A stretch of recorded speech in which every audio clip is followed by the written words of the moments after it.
Good morning, Facebook. Welcome to Live in the Classroom. I'm Erica Fernandez with CCISD Communications, and today we're live in the classroom at Victory Lakes Intermediate School in Miss Elizabeth Walker's ELA class. Thanks so much for having us today. We're happy to have you. Come check it out. Yeah, so what are you guys learning about in this semester right now? Well, the past couple weeks, we've really been focused on analyzing argumentative text. The kids have mastered expository text, which is just basic, information and facts. And so now we're digging deeper and looking for authors' opinions and bias in their writing and analyzing that. Cool. So what will we be looking at specifically today? Today, our learning target is to identify the author's argument and look for bias within the argument. Yeah. So look for any indication that the author has ulterior motives besides just the information they're giving us. And what's the text you guys are analyzing? It's a text on video games. Students' favorite topics. Yeah. Usually we get a lot of participation when we pull text that they can relate to. They're likely to have a lot of opinions about Oh it. yeah, For sure. believe me. Awesome. All right, we'll go ahead and get started then. All right, hey guys. Thank you, Griffin, for stopping the timer. All right, finish up the pages that you're on. If you were reading on your laptop, close your laptops, bring your attention up to the front. I heard my name. Logan, what's the matter? You need a bookmark? Mr. Amy got you. Look at that. All right, kiddos. So, what kind of text have we been learning about? Argumentative. Good job, Gavin. All right, so today, I want you to think about whether or not you think video games can actually have positive or beneficial effects for students. So think about that for a second. You can talk about that at your table for a minute while you log into OneNote so that we can get started. So it's okay to talk to your friends while you get logged in about possible benefits of playing video games. Thank you, Robbie. I'm terrible with that.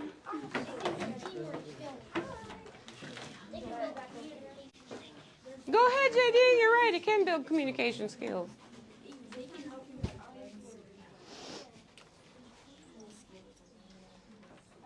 So,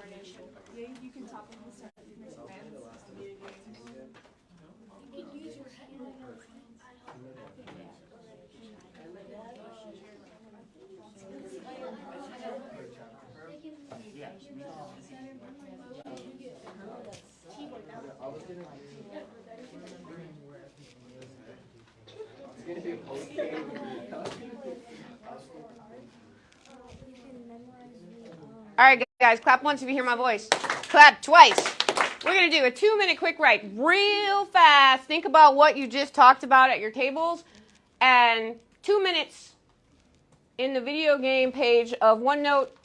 What do you think about the benefits of actually playing video games?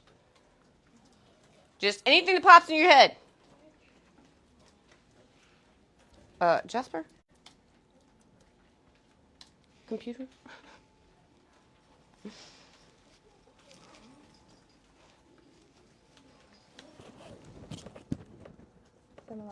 Mm-hmm. Oh, thank you. It should look like this on the screen. It's all good. Go all the way down to the bottom of OneNote. It should be after the podcast.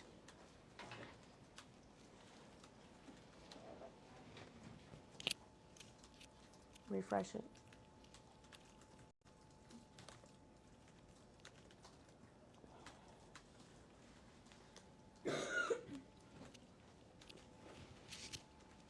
Sometimes OneNote has a mind of its own.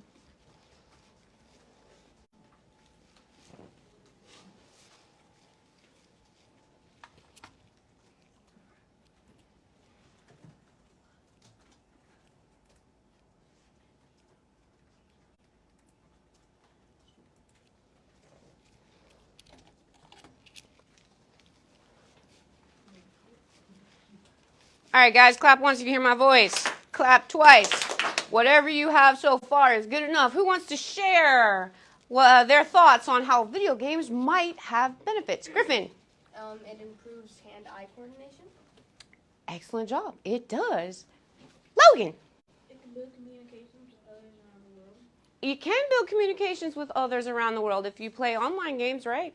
Adam? It can build, like, problem-solving skills. Can build problems. Y'all, every day, I wonder if you need me because y'all are so smart. Alan? It can give you relaxation after a stressful day of school. I didn't think about that one, but you're right. I do actually play games on my phone to relax sometimes. Annalea? I think it can help with Team building, teamwork. Good job, Car. She stole yours? Oh, okay. All right, guys, so let's take a look at this text. It was originally published in the Chicago Tribune. It's called Game On. New study says video games could be good for you. So, Chicago Tribune. Do you think that is a reliable newspaper? Is it a national newspaper? Yes. Griffin. He doesn't have the thing. He doesn't have the thing. Well, right now we're just talking about it. See if you can refresh the thing for him. All right, so, yeah, Chicago Tribune's a major newspaper in the United States. So usually if something's published in the Chicago Tribune, it's reliable. So, 45 your laptops because we're going to read this together this way. So, we got a photo caption. Noah Bakshitz, 15, plays a computer video game titled Dust, an Elysian Tale, at his home in Plainfield, Illinois. And then we have the credit for who took it. So here we go. Chicago. Imagine a hardcore video game fan and you probably would not picture Roman Rivera. He grew up mesmerized by games from Pokemon to Call of Duty and dodged the limits his parents put on his gaming by playing his Game Boy after bedtime. Oh, I can relate. My 19-year-old pulled that maneuver. Now that he's 21, he spends up to 4 hours a day battling enemies in Dota 2. Yet, he was an honor student at Downers Grove North High School outside of Chicago, and today he's studying at the University of Chicago. He did not come in spite of gaming, but because of it, Rivera said. Rivera said video games have broadened his interests and made his mind more agile. Without a doubt, they have benefited me, he said. Rivera may be right. What does agile mean? Fragile, like easy to On point. No, fragile. You're thinking fragile, which rhymes with agile. Griffin? Agile is kind of like speedy. Flexible speed, nimble.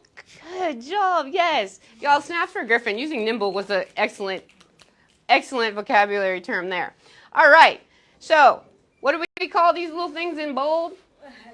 A subheading. Subheading gives us clues to what? What the paragraph's going to be. Yep, what the next section is going to be about. Research says game on. The new wave of research has found surprising advantages in an activity that many call a waste of time, if not an outright menace.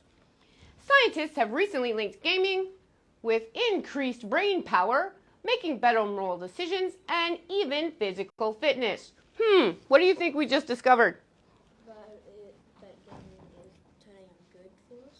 What is the author giving us right here? What? Saying how it has benefits. Saying how it has benefits. So, if this is an argumentative text, what is this sentence? The author's what? Purpose? When argumentative, what do we call it? Claim! Good job, Robbie! Claim! So, the author's claiming that there are benefits. And what are those benefits? Increased what?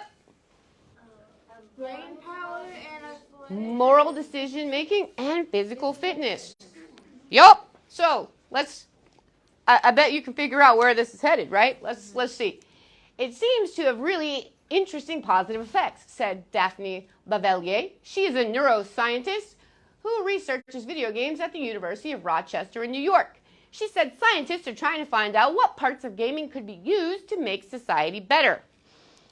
Is that a good piece of evidence? yes, that's a really good piece. Because who is she?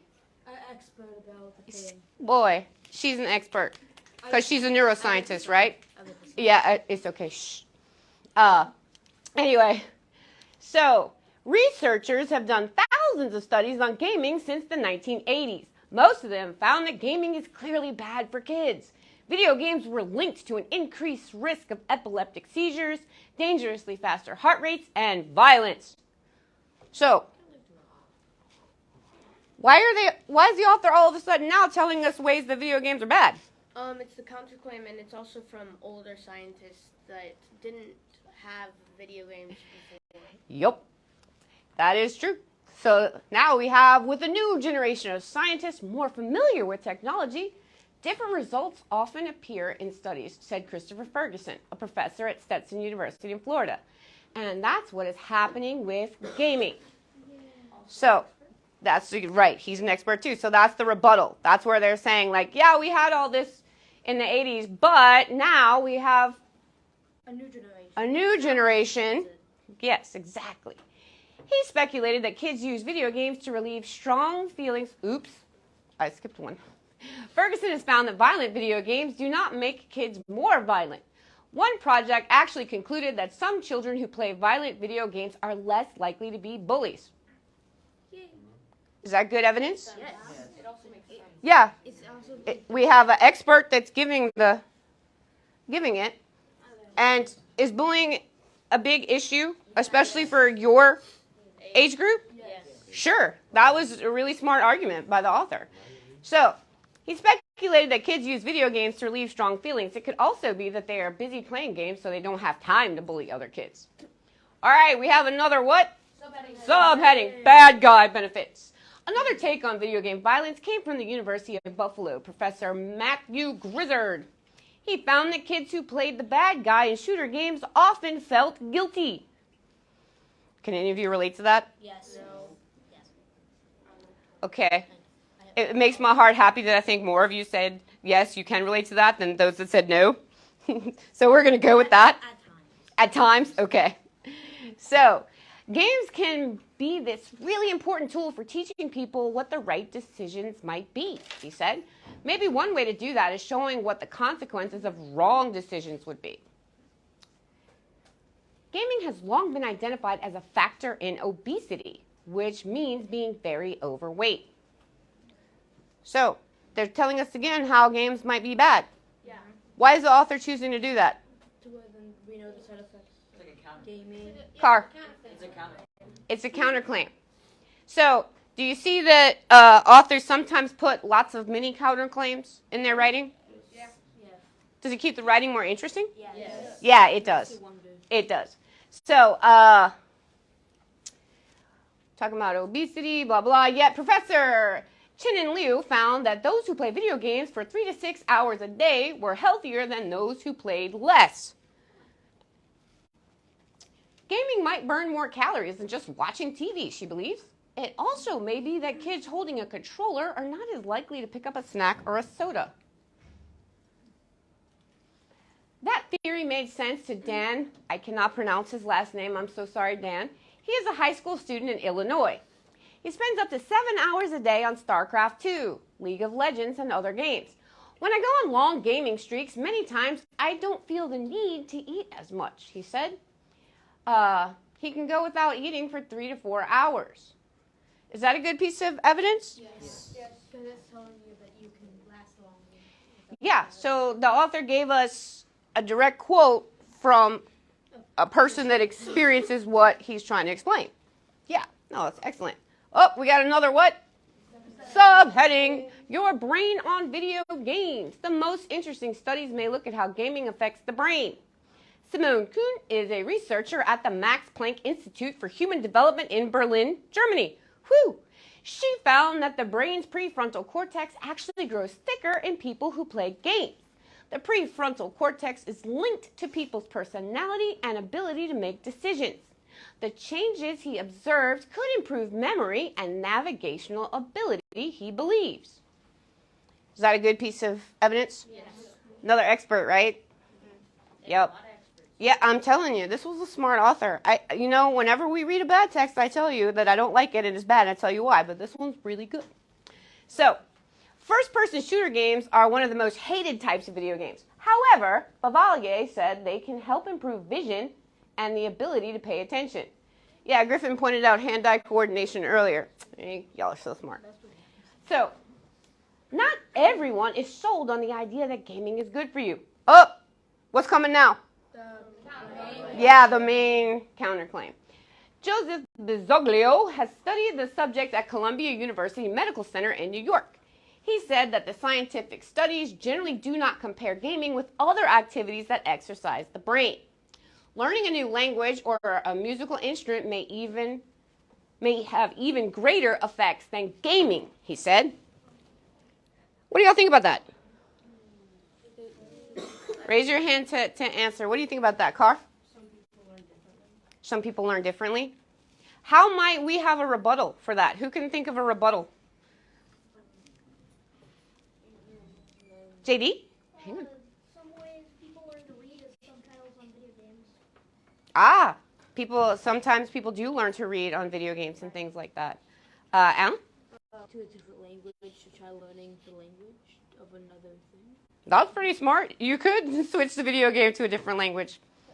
Anybody else have any ideas? Yes. Gaming is easier to get into for longer periods of time, and like everyone can do it. I mean, for musical instruments, you have to practice more often, but for video games, you can do it whenever. Griffin, that is exactly what I was thinking. You threw me off because I didn't expect anybody to be that specific and that in-depth of an answer, but you're right. And does everybody have access to musical instruments or to being able to learn a foreign language? No, but most people nowadays have access to some type of video game, right? So that would have been a good rebuttal. All right, next, what do we have? Yep. This is my favorite part. Doug Backshift questioned the value of video games when his son Noah began to play Minecraft and other games for hours at a time. But then Noah, who has Asperger's syndrome, a disability that affects his social skills, started opening up more. Now Noah, 15, said gaming has expanded his interests. He began studying archery and Japanese culture after seeing them in video games.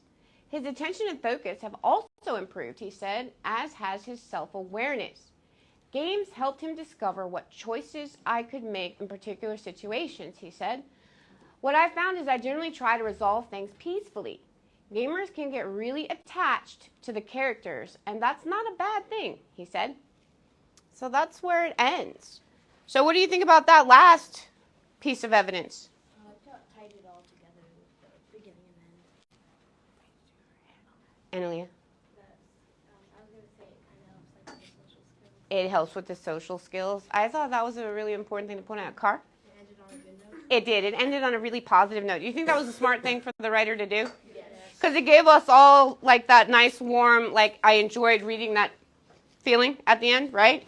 Yeah, for sure. That's what most of us would like to happen after someone reads our writing. So let's talk about the claim. What's the author's claim in this?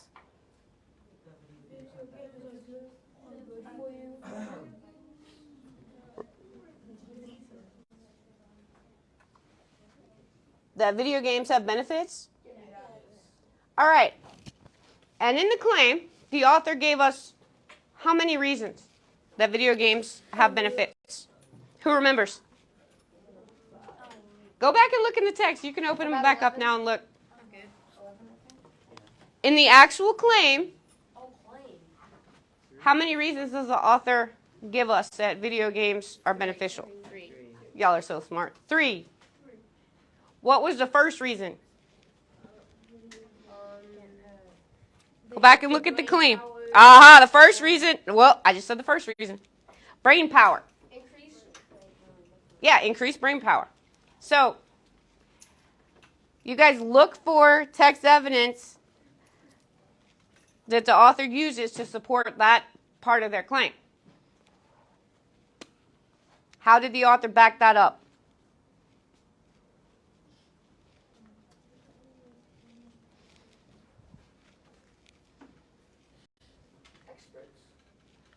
Experts. Yeah. Yeah. So, which experts talked about brain power? Do you remember? The neurologist. The neuroscientist, yes. And then there was another one further down in the text.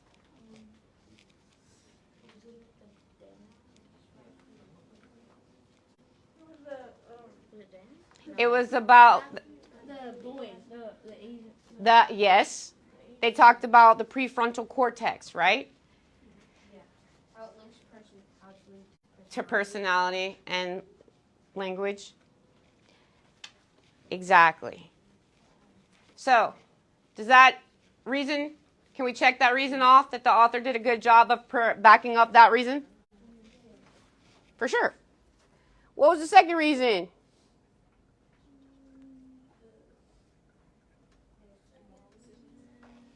What was the second one? It's all part of the claim. Remember the claim. Video games have advantages. What were the 3 advantages he gave us?